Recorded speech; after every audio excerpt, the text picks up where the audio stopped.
On the 27th of April, 1972, 1,000 people stood on the Atlantic City Boardwalk and watched the Traymore Hotel die. 6.5 million cubic feet of poured concrete, 2 golden domes that had been visible from sea, the largest controlled demolition the world had yet seen. Most people think Atlantic City fell to the casinos, yet the truth is older and stranger. The casinos arrived because the city was already dying, and what they cleared was not the slum behind the boardwalk. It was the most photographed mile of coastline in America. Chapter 1. A Dr. Betts. On a sandbar. In the 1840s, a country physician named Jonathan Pitney looked at an empty barrier island and saw a city that would not exist for another 20 years. He had no money, he had no land, he had nothing more than a country doctor's reputation and a long and stubborn belief that the sea air healed. Pitney had moved to Absecon Island as a young man. The island was a thin sandbar, 10 miles long, that lay just off the southern New Jersey coast. In the 1820s, no town stood on it. A few fishing shacks, a few salt hay farms, a lighthouse. The mainland was thick with cedar swamp and pine, and the only way to reach the beach was a hard half-day in a wagon. The middle class of Philadelphia, which was the nearest big city, did not yet have the habit of going to the seaside. The seaside was a place where sailors drowned, and where slaves of the salt works lived in shacks. Pitney saw something different. He had read the European medical literature. He had treated chest patients with sea air baths himself. He believed the cool, prevailing wind off the Atlantic, mixed with the iodine smell of the rack and the steady damp of the morning, could pull a city of working people out of the foul air of Philadelphia in the summer. The Philadelphia summer in those years was a killing season. Yellow fever still came through every few years. Cholera moved up the Delaware on the boats. The air in the courts and alleys of the working districts was thought, with reason, to be the agent of half the sickness in the city. Pitney spent the late 1840s writing pamphlets and lobbying the New Jersey legislature for the charter of a railroad. He wanted a single line from Camden on the Delaware to the center of Absecon Island. He wanted it priced so a Philadelphia clerk could afford a return ticket. He failed for several years. The railroad investors thought a barrier island with no harbor and no town was a poor bet. He won in the early 1850s. The Camden and Atlantic Railroad was chartered. The first train ran across the cedar swamp and onto the island on the 1st of July, 1854. The trip from Camden took 2.5 hours. The fare for a return ticket was about $1, the equivalent of perhaps $30 today. By the close of that first summer, the railway had carried tens of thousands of riders to a beach that had been empty 4 months before. Pitney did not live to see what he had set in motion. He died in 1869, an old man just before the next great invention of Atlantic City arrived. His obituary called him the father of Atlantic City, and the title stuck. The next invention was the boardwalk. The hotels and boarding houses of the island, all wooden, all close to the sand, had a small but constant problem.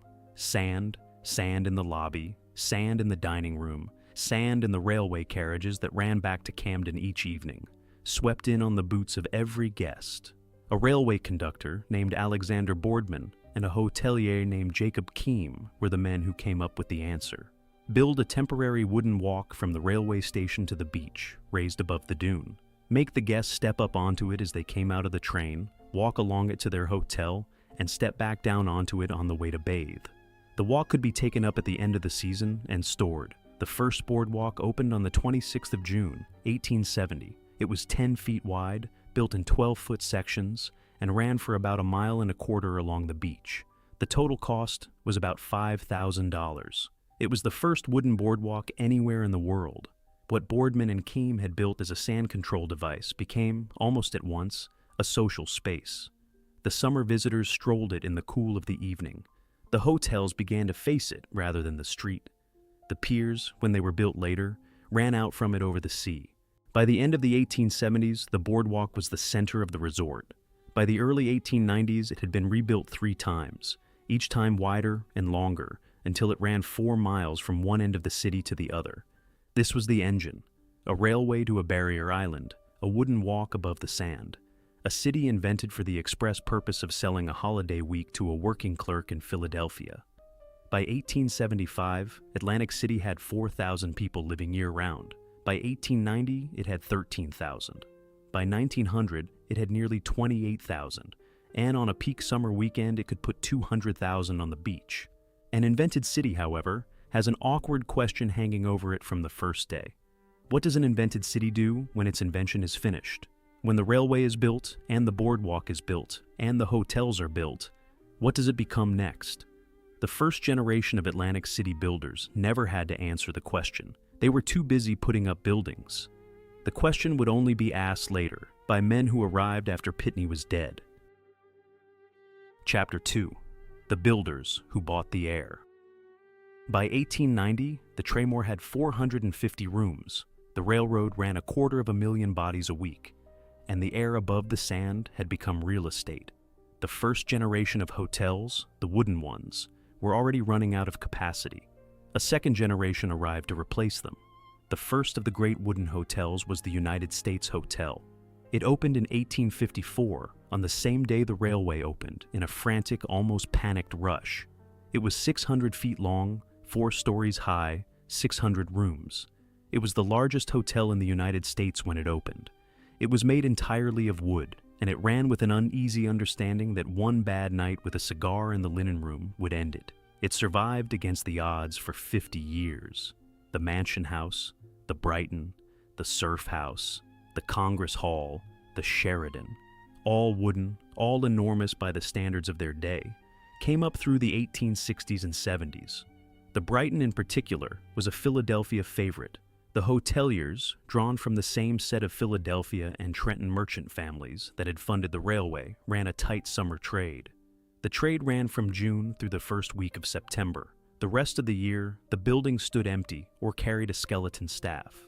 The income mathematics, however, was strong. A typical wooden boardwalk hotel of the 1880s might carry 200 rooms at $5 a night with meals. Full house meant $1,000 in nightly trade, and a peak season of 10 weeks might gross $70,000 or more. Against fixed annual costs of perhaps $30,000, the profit margin was very high. The investors who put up the second generation of hotels in the early 1890s were not gambling. They had 10 years of audited figures to look at. The Traymore is the best example. The original Traymore opened in 1879 as a small boarding house. By 1898, it had been expanded to 450 rooms and was the largest hotel in the city. By the turn of the century, it carried a permanent year, round staff of 200, and during peak summer, it employed close to 1,000. It served 3,000 plated covers at a busy dinner service. It had its own laundry, its own bakery, its own ice plant. It was a small town under a single roof.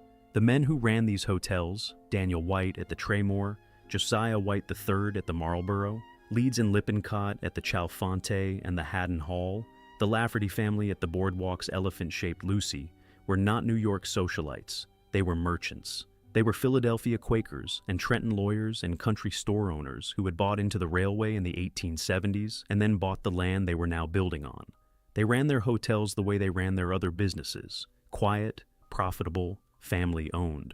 They did not build to impress society, they built to fill rooms. The first of the resort's signature inventions was the rolling chair. It arrived in 1887, the brainchild of a furniture dealer named M.D. Schill, who began renting wicker chairs on wheels to elderly guests and watching well-dressed couples slip into them for the novelty.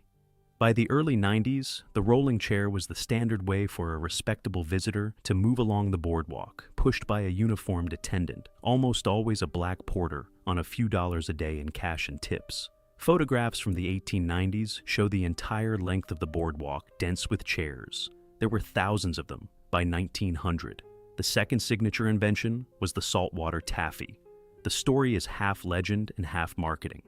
In about 1883, a boardwalk concession owner named David Bradley found a storm had soaked his sugar candy stock in seawater overnight. He shrugged, called the result saltwater taffy, and sold it as a novelty. By 1900, it was the dominant Atlantic City take-home product. James's saltwater taffy and Frailinger's saltwater taffy ran tens of thousands of pounds a season. The railway carried it home in cardboard boxes by the carload, and across the United States, anyone who had been to the shore had a box with the boardwalk pictured on the lid. The third invention was the pier. The first true Atlantic City pleasure pier opened in 1882. The Iron Pier, the Heinz Pier, the Steeplechase Pier, the Steel Pier, the $1 Million Pier, Young's Pier, and the Garden Pier all followed across the next 30 years. Each one ran out from the boardwalk over the water, and each one carried entertainment and amusements at the end of it. The Iron Pier had a small theater. The Heinz Pier had a long pavilion and a pickle museum, where the H.J. Heinz Company gave away free pickles at the end. The Steel Pier had a vaudeville house and a small zoo. The $1 Million Pier had a 4,000-seat theater and a glass-roof pavilion that could hold 1,000 for dinner. The piers were where Atlantic City went for an evening's show. Brass bands played on the upper terraces of the new hotels every evening of the season. The John Philip Sousa Band played the Steel Pier and the boardwalk repeatedly through the late 1890s and early 1900s. Sophie Tucker came. The young Al Jolson came. The boxing world champion John L. Sullivan walked the boards. Mark Twain stayed at the United States Hotel. By 1900, the city had 400 hotels and more than 4 million visitors a year. By 1910, it was on the verge of 7 million. By the eve of the First World War, it had passed every other American beach resort and was running roughly equal to all the South Florida resorts combined. Yet the wooden hotels were already obsolete. The Marlborough, opened by Josiah White III in 1900, in the Queen Anne style with gabled roofs and wide porches, was almost the last great hotel built in wood. White himself knew the future was not in wood. In 1905, he picked up the telephone and called a Philadelphia architect. The architect was about to change everything about how a boardwalk hotel was built. Chapter 3. The Architect Who Poured a City into Concrete. William Lightfoot Price was a Quaker from Philadelphia who believed reinforced concrete could carry the moral weight of an entire industry. He was 44 years old when Josiah White called him. He had built houses and small institutional buildings, a Quaker school, a couple of railway stations, an experimental craft community at Rose Valley.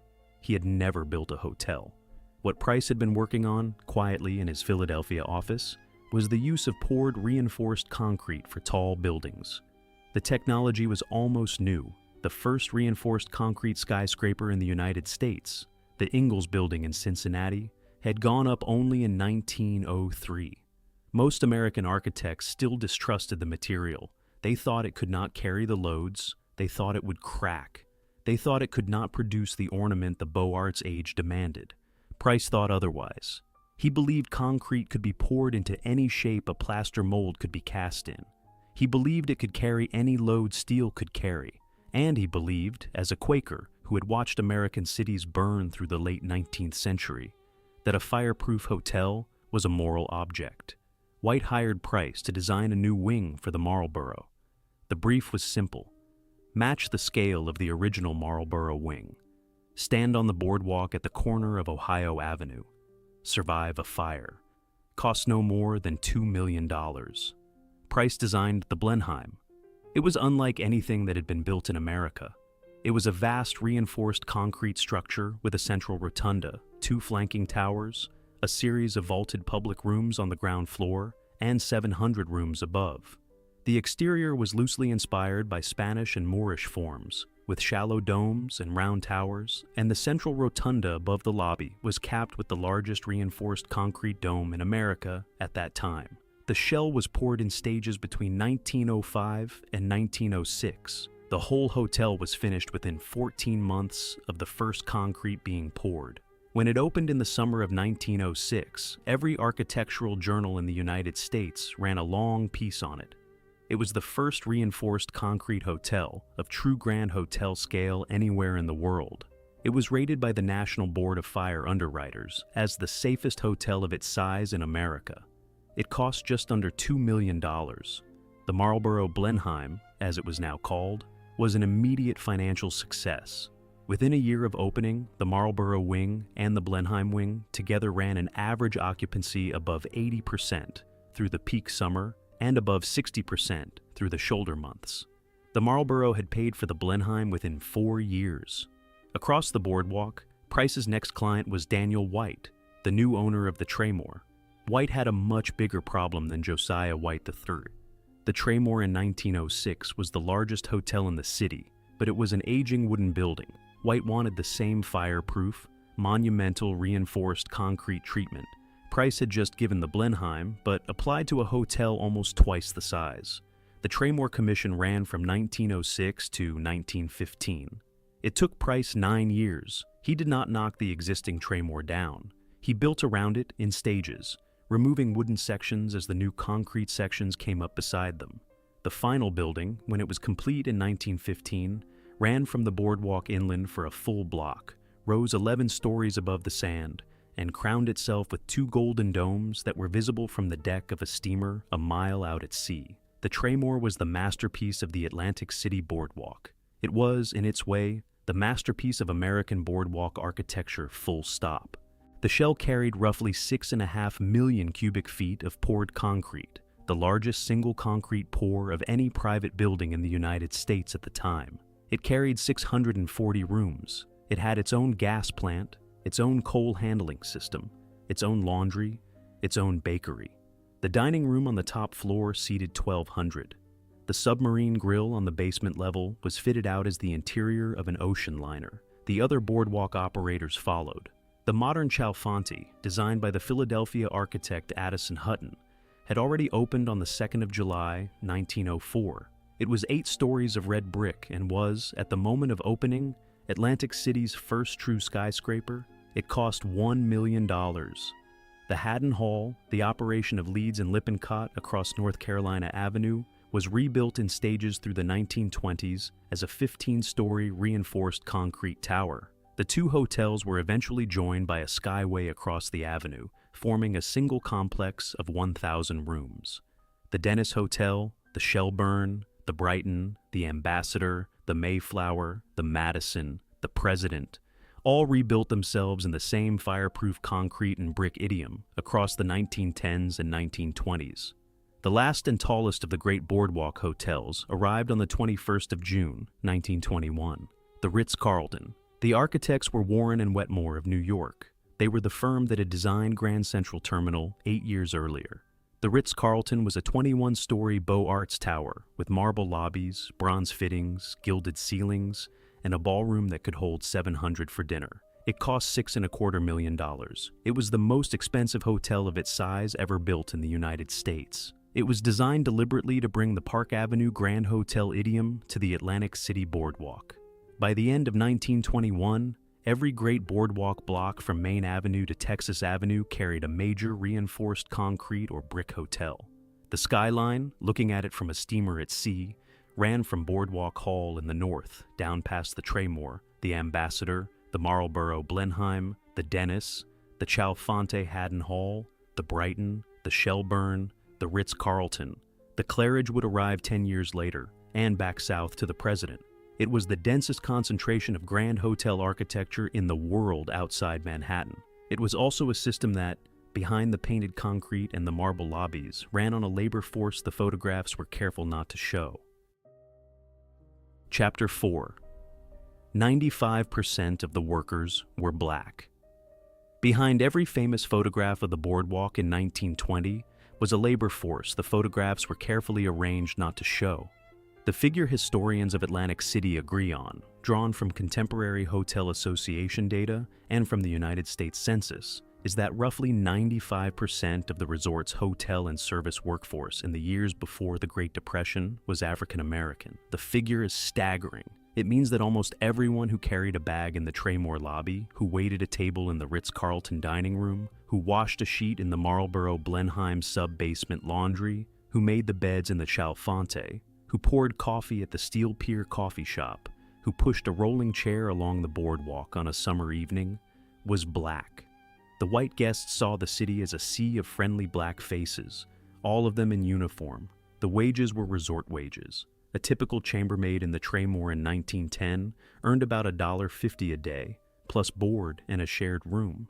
A bellman earned about $2 a day, plus tips, which during convention weeks could push the daily take towards $4 or $5.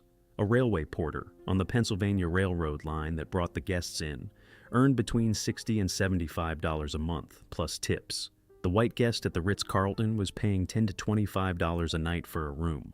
A single guest's 2-night stay would cover a chambermaid's wage for 2 weeks. The hotels did not house their workers. The workers lived in the North Side, the 80-square-block neighborhood across Atlantic Avenue, hard up against the railway lines.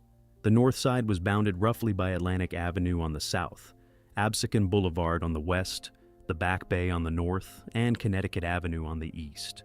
It held by 1920 roughly 15,000 residents. It had its own churches, its own funeral homes, its own grocery stores, its own theaters, its own doctors and lawyers, its own school system, and after the early 1910s, its own famous strip of jazz clubs along Kentucky Avenue.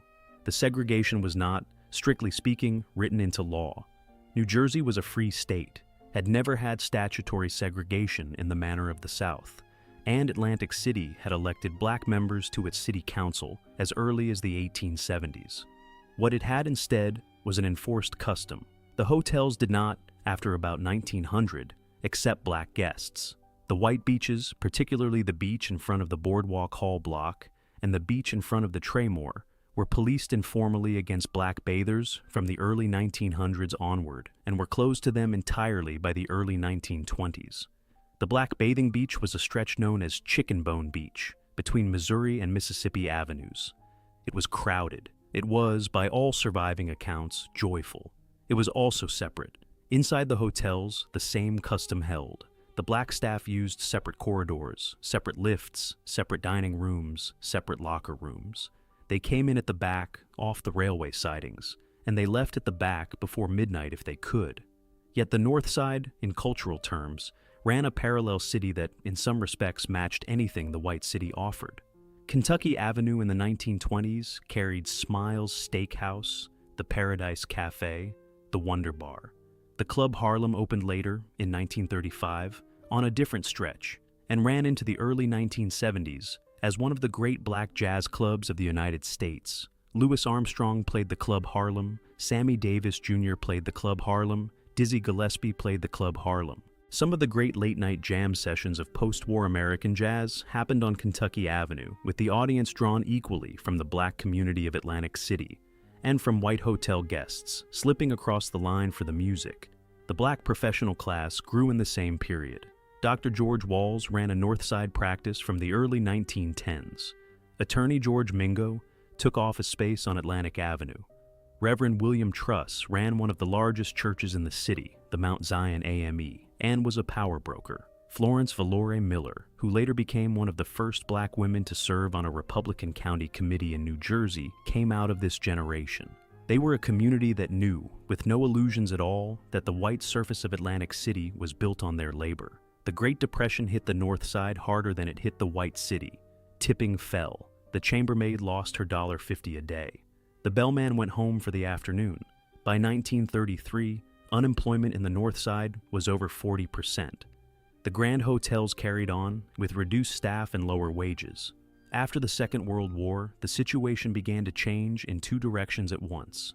On the one hand, the formal customs of segregation began to break down. The beaches integrated by the early 1950s. The hotels accepted black guests by the late 1950s. The Civil Rights Act of 1964 ended the rest of it. On the other hand, the labor itself disappeared because the hotels disappeared. The North Side that had been the engine room of the boardwalk in 1920 was, by 1970, increasingly a neighborhood whose engine had been switched off. The grand hotels were closing. The casino industry that would replace them when it arrived in 1978 would hire on different terms and from a different pool of workers. The most lasting truth of the Atlantic City story is that the engine room of the resort was black, and that when the city is remembered today as America's playground, the work that made the play possible is rarely named.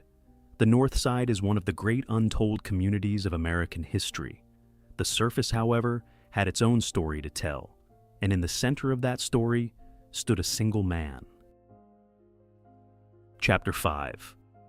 The Man Who Ran. A wet city in a dry country.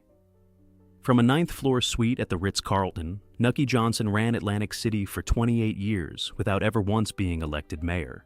He was the most powerful unelected man in the state of New Jersey. He was, by some measures, the most powerful political boss in the eastern United States outside of Tammany Hall. His given name was Enoch Louis Johnson. He was born on the 20th of January, 1883, in Galloway Township, on the mainland just across the bay from Atlantic City. His father was the Atlantic County Sheriff. The Johnsons were not rich, but they were inside the local Republican machine, and Enoch grew up understanding how the county was actually run.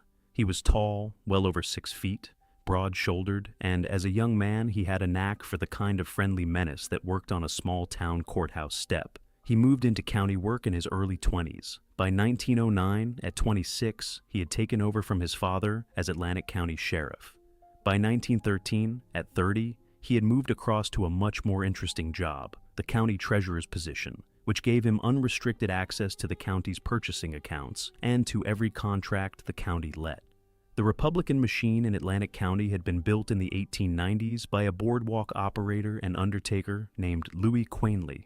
Quainley, who was known as the Commodore, ran the city through a network of small favors, jobs for young men, contracts for friendly businesses, drinks bought in the right bars, and protection paid to the right police officers.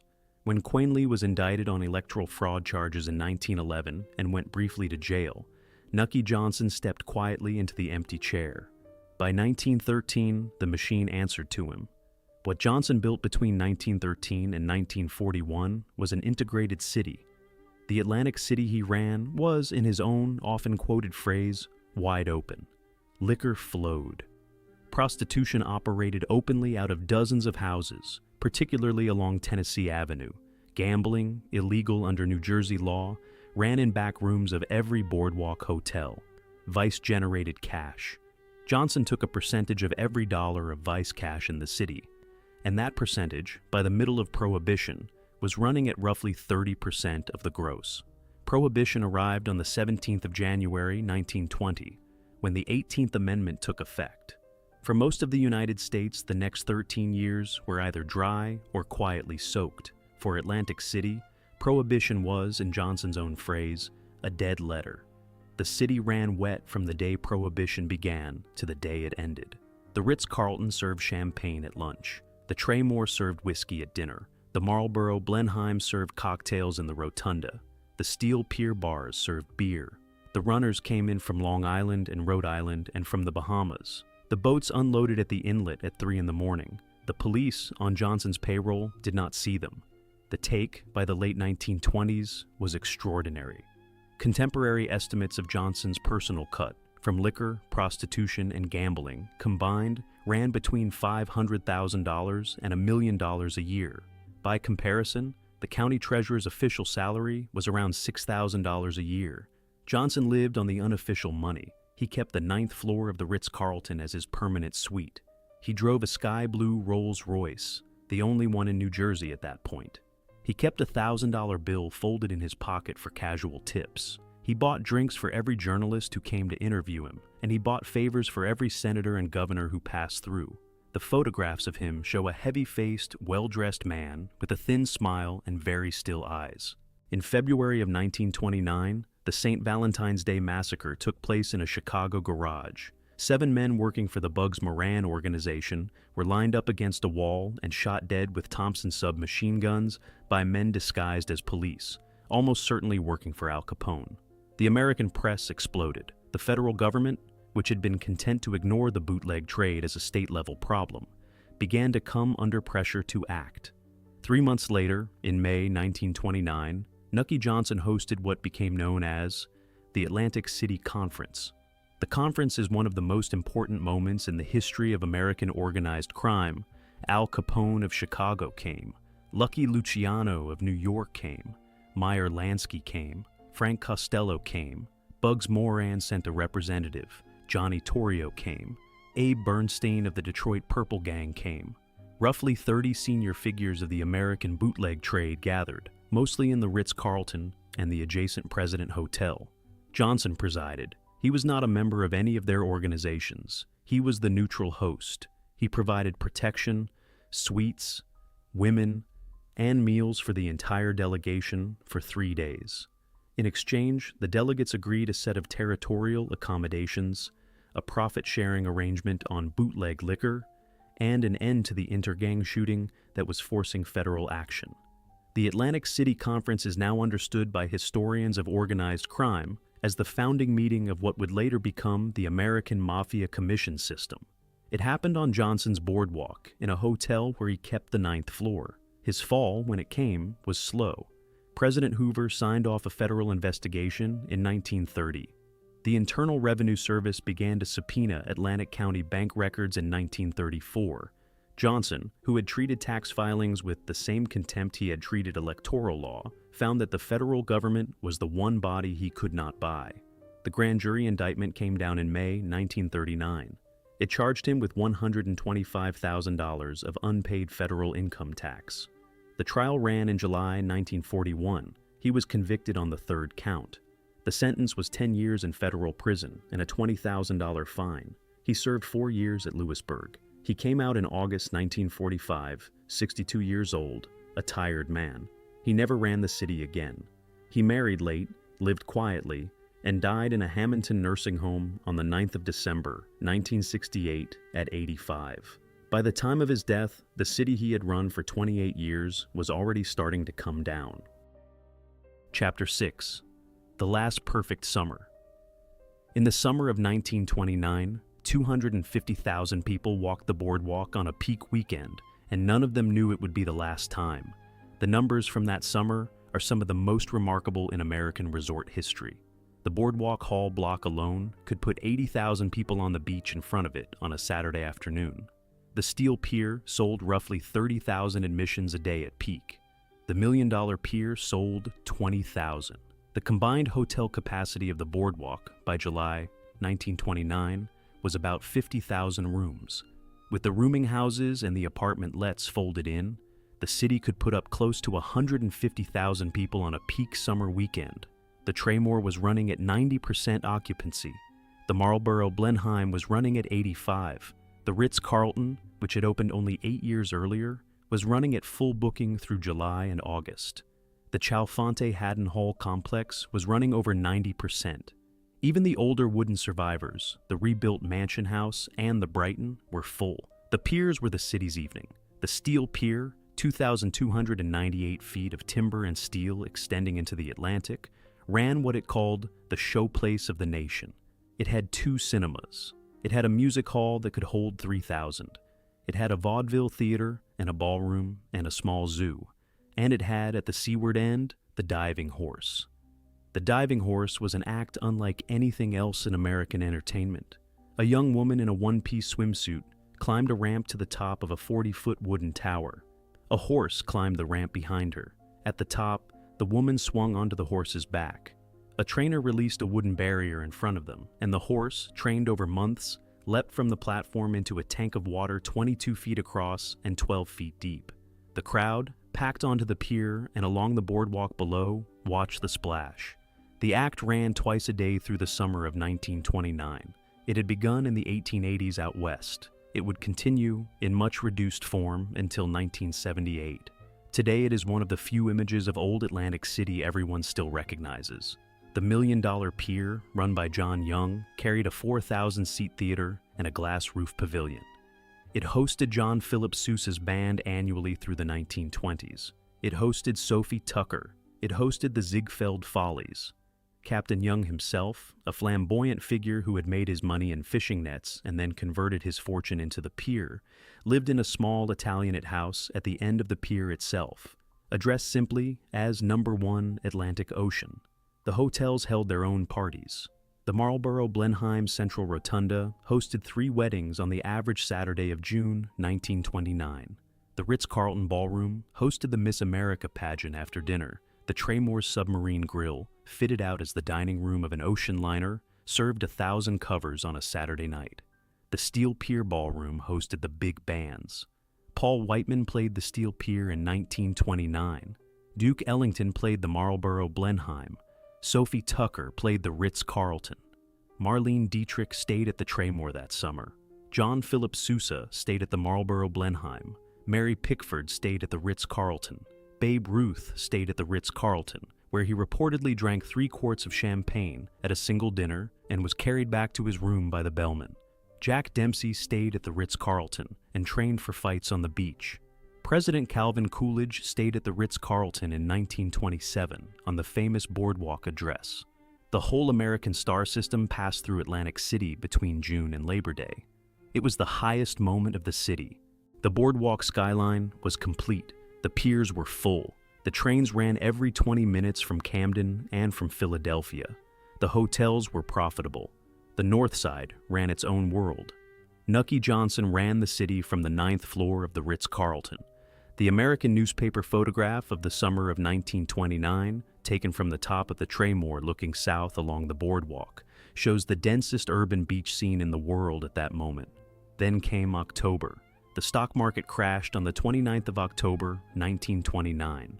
The first effects on Atlantic City were small. The hotels had taken summer bookings for 1930 during the previous summer. The summer of 1930 ran almost full. The Traymore reported 80% occupancy. The Steel Pier reported 25,000 admissions a day. By the summer of 1931, the picture was beginning to change. The Traymore reported 65% occupancy. The Marlborough-Blenheim reported 60%. The Ritz-Carlton reported 70%. The piers held up. The big bands kept playing.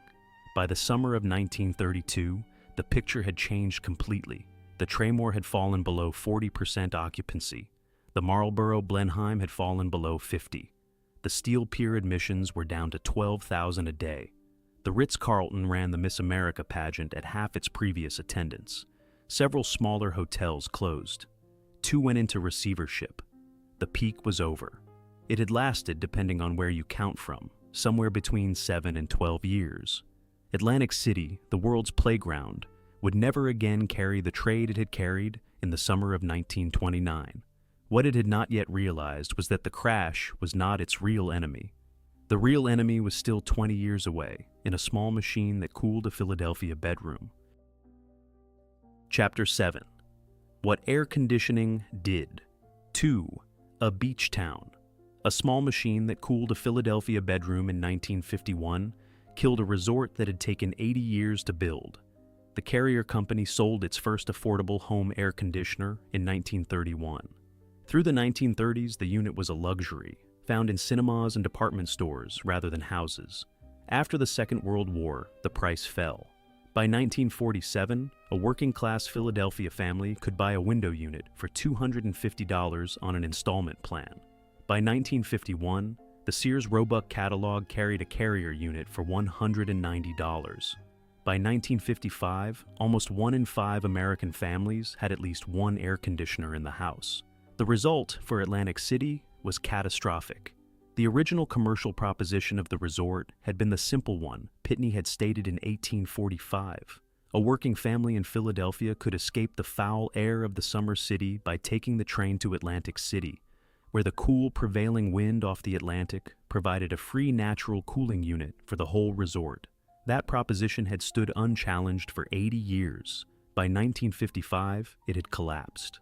The Philadelphia clerk could, for the first time, sit in a cool bedroom in his own house in Olney or in Mount Airy or in Strawberry Mansion and watch a baseball game on television in the evening. He did not need the train ticket to the beach. He did not need the rolling chair. He did not need the brass band. At the same moment, 2 other forces hit Atlantic City. The first was the cheap airline ticket to Florida. American Airlines and National Airlines ran their first major post-war Florida services in 1946 and 1947.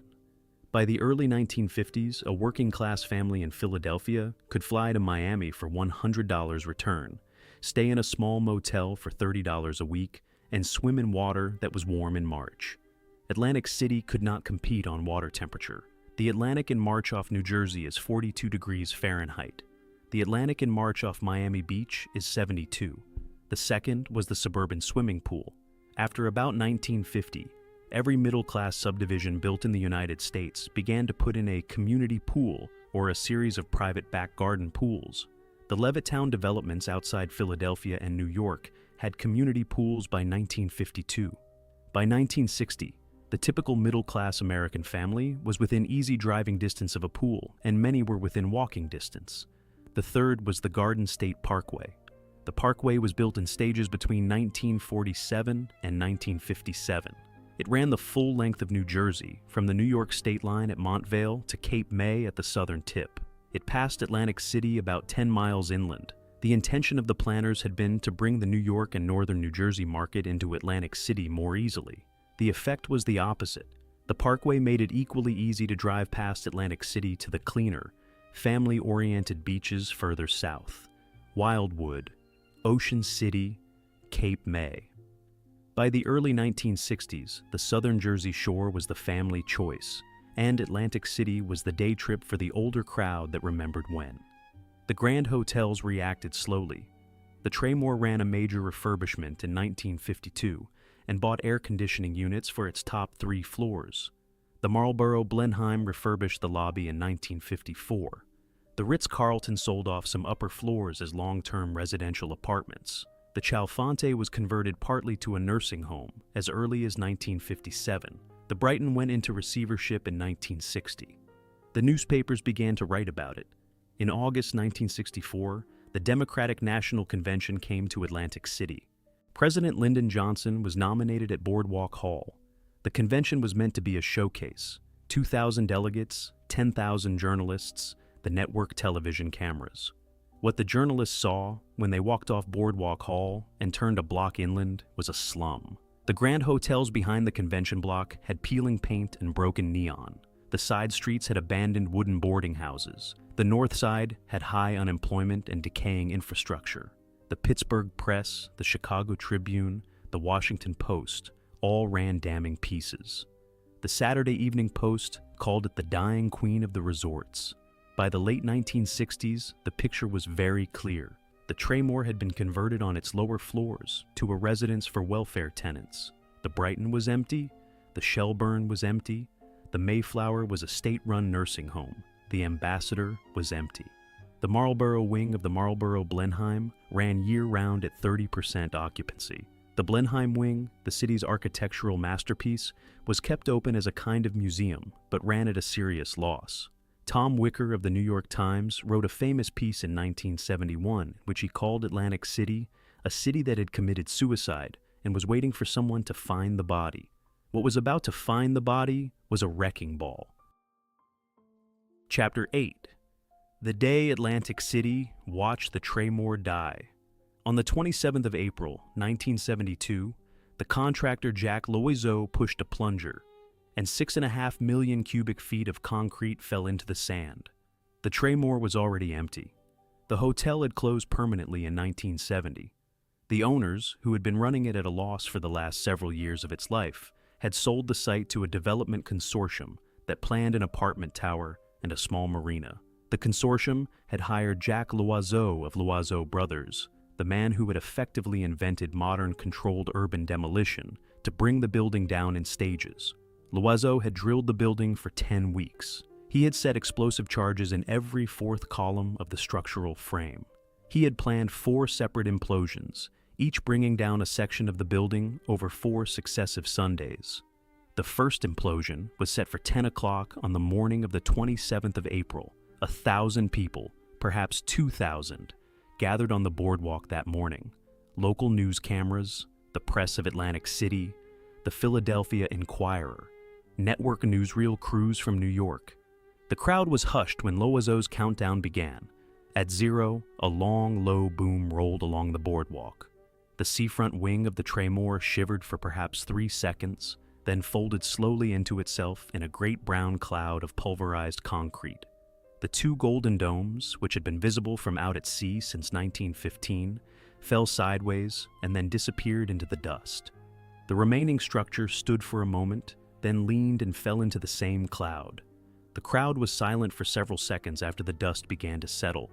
Several people, the press of Atlantic City reported, were crying. The remaining sections came down on the next 3 Sundays through May. By the 18th of May, 1972, the largest reinforced concrete hotel in the United States no longer existed.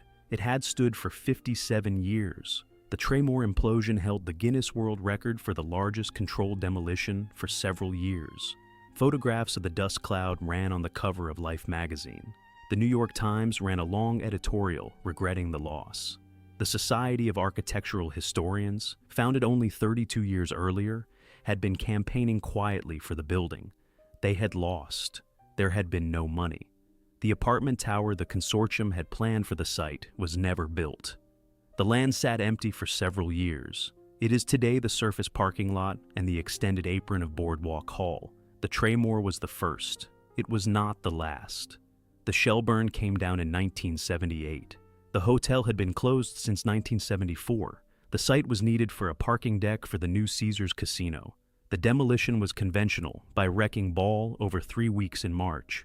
The Marlborough wing of the Marlborough-Blenheim came down across the spring and summer of 1978. Reese Pally and Martin Blatt, the two preservationists who had bought the property in March 1977 with a $35 million restoration plan, had been outflanked by Bally Manufacturing. Bally had leased the entire property in June 1977 for 40 years, with an extension option of 100 more, and Bally wanted the site cleared for a casino. The wood-frame Marlborough wing was knocked down by a conventional wrecking ball over 12 weeks. The Blenheim wing was a harder problem. William Lightfoot Price's reinforced concrete masterpiece could not be knocked down by a wrecking ball. Bally engaged Controlled Demolition, Incorporated of Phoenix, Maryland, and Winsinger, Incorporated to implode the structure. The implosion was set for the 8th of October, 1978.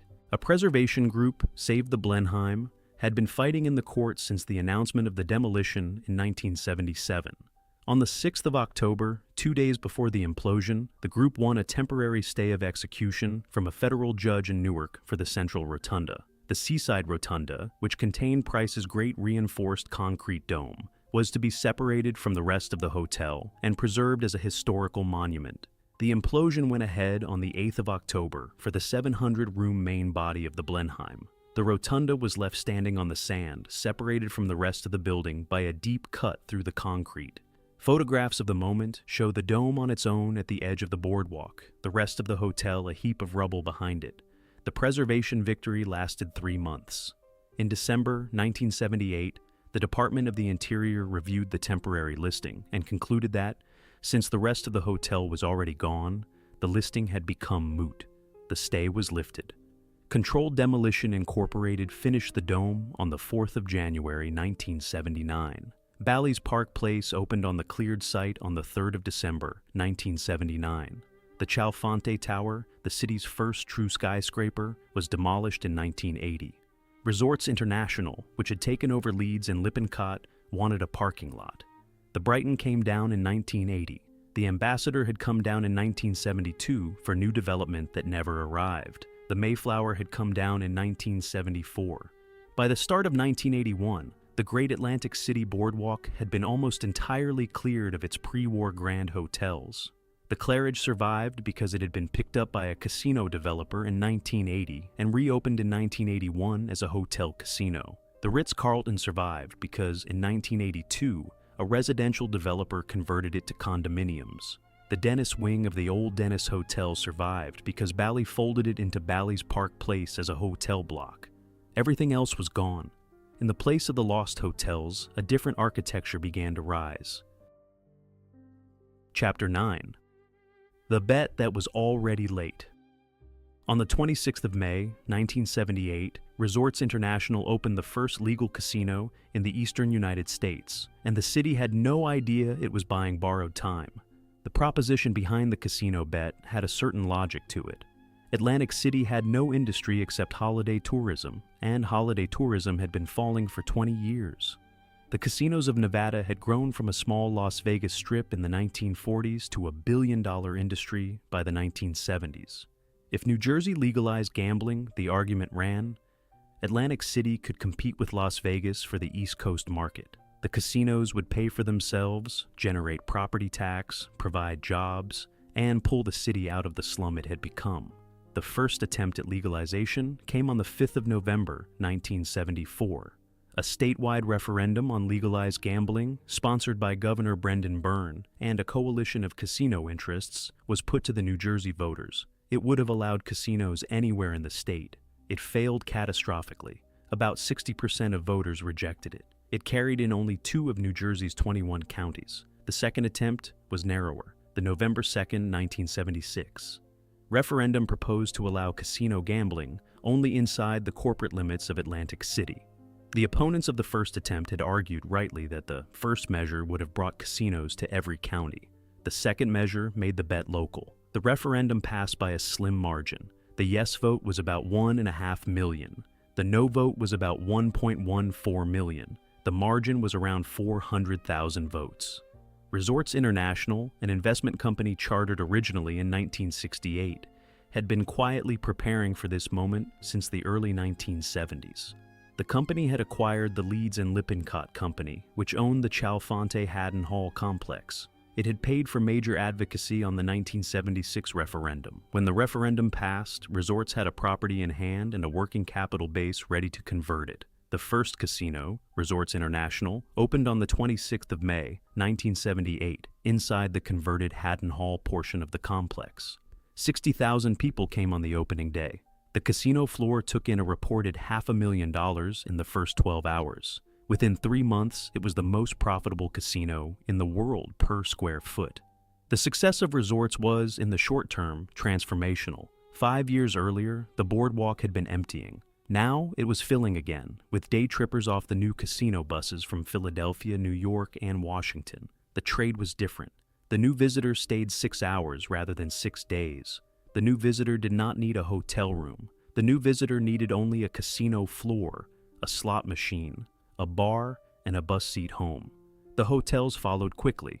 Caesars opened in 1979 on the cleared Howard Johnson site. Bally's Park Place opened in December 1979 on the cleared Marlborough-Blenheim site. The Sands opened in August 1980 in the old Brighton site. Harrah's opened in November 1980 in the new Marina District. The Claridge reopened in July 1981 as a casino hotel. The Tropicana opened in November 1981. The Golden Nugget opened in December 1980. Then the Trump operations arrived. Trump Plaza, the converted old Atlantic City Hilton plan, opened in May 1984. Trump's Castle opened in 1985 in the Marina District. Trump Taj Mahal opened on the 5th of April 1990 at a cost of over $1 billion. The Showboat opened in 1987. The boardwalk skyline of the early 1990s was unrecognizable from the boardwalk skyline of 1940. The boardwalk skyline of the early 1990s was also, almost without exception, ugly.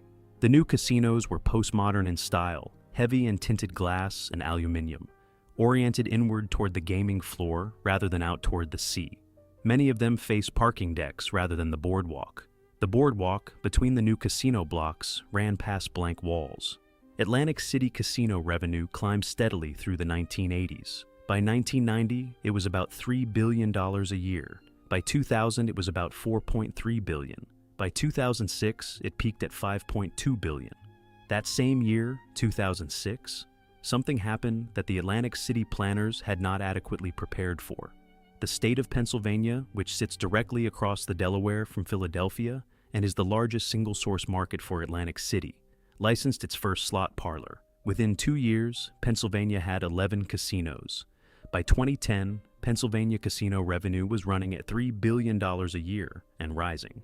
A Philadelphia day tripper had been making the run to Atlantic City for the slots since the late 1970s. After 2006, the same Philadelphia day tripper could drive 20 minutes to a slot parlor in Philadelphia itself. The Atlantic City buses began to run lighter. The casinos began to discount. Maryland followed in 2010.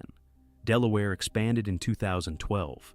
New York legalized in 2014. The casino bet, which had looked rational in 1976, had run for 28 years before the wider Northeast market caught up and overtook it.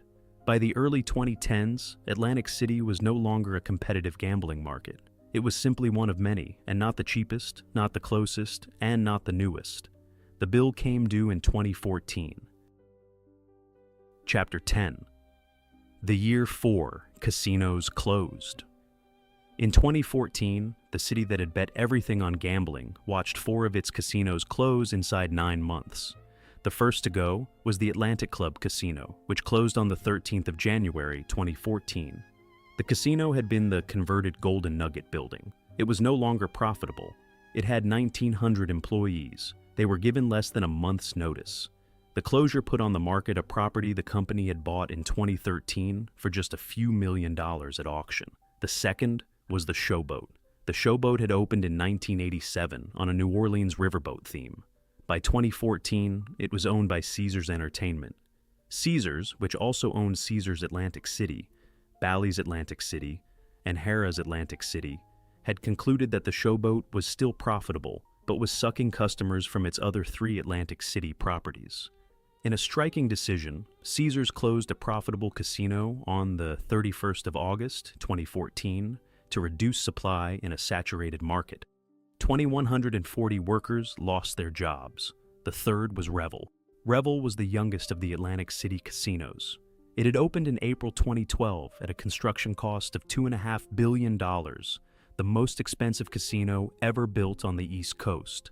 It was designed as a Las Vegas-style integrated resort, with a 47-story hotel tower and a curved glass facade that climbed above the rest of the boardwalk skyline. It had filed for Chapter 11 bankruptcy in March 2013, 10 months after opening. It filed for a second Chapter 11 in June 2014. It closed on the 2nd of September 2014. 3,100 workers lost their jobs. The fourth was Trump Plaza. Trump Plaza had been on a slow decline since the late 1990s. By 2014, it had the lowest gaming revenue of any Atlantic City casino. Donald Trump himself had not been personally involved in the operation for years, but the building still carried the brand. It closed on the 16th of September, 2014. About 1,100 employees lost their jobs. The Trump name remained on the empty building. Trump Plaza sat empty for 7 years. Its windows fell out in storms. Pieces of facade fell onto the boardwalk. In 2021, the city implemented an emergency demolition order. The building was imploded on the 17th of February, 2021. The implosion was filmed live and watched by hundreds of thousands on the internet. The site is today an empty lot. The combined closure count for the year was 4 casinos out of 12. Roughly 8,000 jobs went with them. The city's unemployment rate, which had been running at about 13% in 2013, climbed to nearly 16% by the end of 2014. Property values collapsed. The city itself ran into a credit crisis and was placed under a state-imposed emergency manager in 2016. By the end of 2014, the casino industry in Atlantic City was generating around $2.7 billion in revenue, down from the $5.2 billion peak of 2006. The industry had halved in 8 years. The city had bet on a single industry, watched the industry stop growing, watched it shrink, and was now back where it had been in the early 1970s, only with worse architecture. The grand hotels were gone. The casinos that had replaced them were closing. The boardwalk between the casino blocks ran past blank walls and empty parking lots. The streets behind the boardwalk carried high vacancy, high unemployment, and rising disrepair. A handful of new casino openings later in the decade, the Hard Rock and Ocean Casino in 2018, slowed the decline without reversing it. The city that had been the world's playground in 1929 was, by 2015, a town of about 39,000 people. It had been over 66,000 at the wartime peak. Chapter 11. What still stands on the boardwalk. Of the dozen grand hotels that defined Atlantic City between 1890 and 1930, only one survives today as something close to itself: the Claridge. The Claridge opened in 1930 as the skyscraper by the sea. It was the last of the great pre-war hotels to be built on the boardwalk. It was a 24-story reinforced concrete tower. It was 370 feet tall. It was designed deliberately to bring the Manhattan idiom to the New Jersey coast. It cost just over $4 million. It carried 500 rooms. It survived the long post-war decline. It became a casino hotel in 1981. In February 2014, it was sold to TJM Properties of Clearwater, Florida, who returned it to a standalone, non-casino hotel. Today, walking into the Claridge lobby is one of the few experiences in Atlantic City that gives a fair sense of what the city felt like at its peak. The marble floors are original. The lobby fittings are original. The Bombay Room bar runs in the same space it ran in 1930. The Ritz-Carlton building is also still there, though no longer a hotel. After Nucky Johnson's conviction in 1941 and the wartime requisition of much of the upper floor space, The Ritz-Carlton ran on as a hotel through the 1950s at declining occupancy. It closed as a hotel in the late 1970s. A residential developer bought it in 1981 and converted it to condominiums. It reopened as the Ritz Condominiums in 1982. The Beaux Arts facade is intact. The ground floor public rooms have been remodeled. The 9th floor, where Nucky Johnson lived for 2 decades, is today a private condominium. The Dennis wing of the old Dennis Hotel survives as a hotel block of Bally's Atlantic City. The retail outlets that used to sit between it and the boardwalk were cleared in 2008, and the plaza was restored. From the boardwalk, on a clear afternoon, the Dennis still reads as a small slice of 1920s hotel architecture. Boardwalk Hall, which opened in 1929, still stands. It hosts boxing, concerts, and conventions. It hosted the Miss America pageant from 1940 until 2004, then again from 2013 until 2017. It is one of the great surviving examples of late 1920s American convention architecture. The boardwalk itself is still there. Storms and fires have rebuilt it many times. Hurricane Sandy in 2012 took out a stretch of the northern boardwalk, which has been rebuilt. The full length of the boardwalk today is just over 4 miles. It is still the longest continuous wooden boardwalk in the world. The steel pier is still there, much reduced. The original timber and steel structure was almost completely destroyed in 2 storms in March 1976 and in October 1962, and the modern steel pier dates from a major 1993 reconstruction. It runs amusement rides and a small midway. It is a pale shadow of what it was in 1929, but it is still trading. The Lucy the Elephant landmark, the wooden elephant-shaped building put up in 1881 by a Margate developer named James Lafferty, still stands in Margate, just south of Atlantic City. She is the oldest surviving example of novelty architecture in the United States.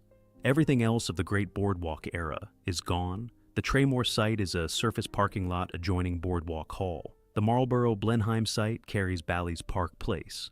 The Chalfonte site is a resort surface parking lot. The Brighton site is the surface car park of an old casino apartment block. The Shelburne site carries part of Caesars, the Ambassador, the Mayflower, the President, the Mansion House, the United States Hotel, all gone. Of the north side, much was destroyed by urban renewal projects between 1960 and 1974. Whole blocks of black professional housing along North Carolina and Kentucky avenues were demolished. The Club Harlem closed in the early 1970s. The City of Atlantic City's mainland branch of the National Trust for Historic Preservation has worked since around 2020 to mark the few remaining Northside sites with plaques. The City of Atlantic City itself, as of the 2020 United States Census, had 38,497 residents. This is down from a peak of roughly 66,000 at the end of the Second World War. The median household income is just over $30,000 a year. About 1 in 3 children in the city lives below the federal poverty line. There are signs in places of a different future. The Orange Loop District, on the blocks where Tennessee Avenue meets the boardwalk, has shown signs of a modest revival since the late 2010s. Several independent bars and restaurants have opened. Several small galleries have opened. A few of the old wooden side street houses have been restored. The Hard Rock Hotel Casino and the Ocean Casino, both opened in 2018 on previously closed casino sites, have helped slow the decline. What does not return, however, is the architecture. The boardwalk skyline of 1929, which contained more grand hotel space per mile than any seafront on Earth, will not be rebuilt. The Traymore will not be rebuilt. The Marlborough-Blenheim will not be rebuilt. The reinforced concrete masterpieces of William Lightfoot Price will not exist again. The city remembers itself, mostly through the Monopoly board. The streets are still there. The names are still the names. Ventnor Avenue still runs along the southern blocks. Marvin Gardens, the misspelling Charles Darrow, lifted from the Quaker Friends who drew up his copy of the game, is still spelled the same way on the board and still misspelled relative to the real Marvin Gardens in Margate. The board game has outlived the city it portrayed. What the city teaches, in the end, is a darker lesson than any board game ever taught. Chapter 12. A City Built. on someone else's holiday. Atlantic City did not die because it was badly built, or badly run, or unlucky with the weather. It died because the trade left. The Philadelphia clerk who had been catching the 8:40 train to the shore every Saturday morning since the 1880s stopped catching the train in the 1950s. Because he had bought a window air conditioner and was sitting in his cool back room watching the Phillies game on his new television, and was saving up his summer vacation for a flight to Miami the following March. The trade left because something cheaper and easier replaced it. The city had no answer. This is a more universal story than it looks. Newport, Rhode Island, never went through the Atlantic City collapse. Newport had been built by Astors and Vanderbilts and Belmonts, and it survived because old wealth kept its myth alive even after the original generation of mansion owners died out. The Breakers became a museum. The Elms became a museum. The Marble House became a museum. The wealth that had built them was so concentrated and so famous that it generated a perpetual tourist trade of its own, decade after decade. Atlantic City had never been built that way. It had been built by Philadelphia merchants and Trenton lawyers for a working family's holiday week. The clients were never famous. The hotels were never famous. What was famous was the experience, the boardwalk and the diving horse and the saltwater taffy. The experience could be reproduced cheaper somewhere else, and so it was. A city that sells the present pleasure of an outside crowd is only ever as durable as the demand for that pleasure. When the demand goes, the city has no other product.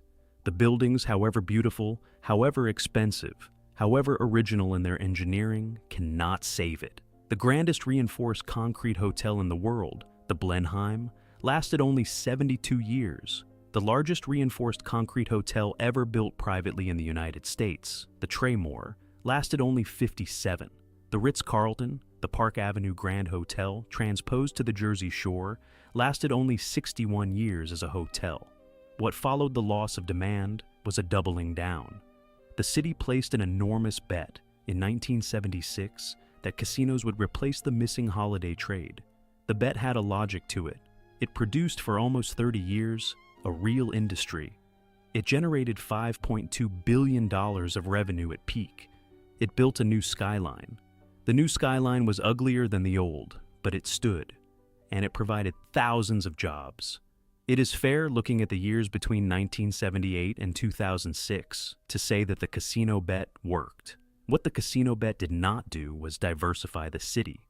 The new industry was, like the original holiday trade, a single industry.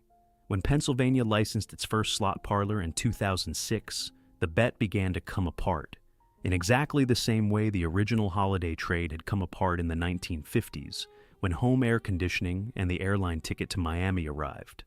The city was, once again, a one-industry town in a market that no longer needed it.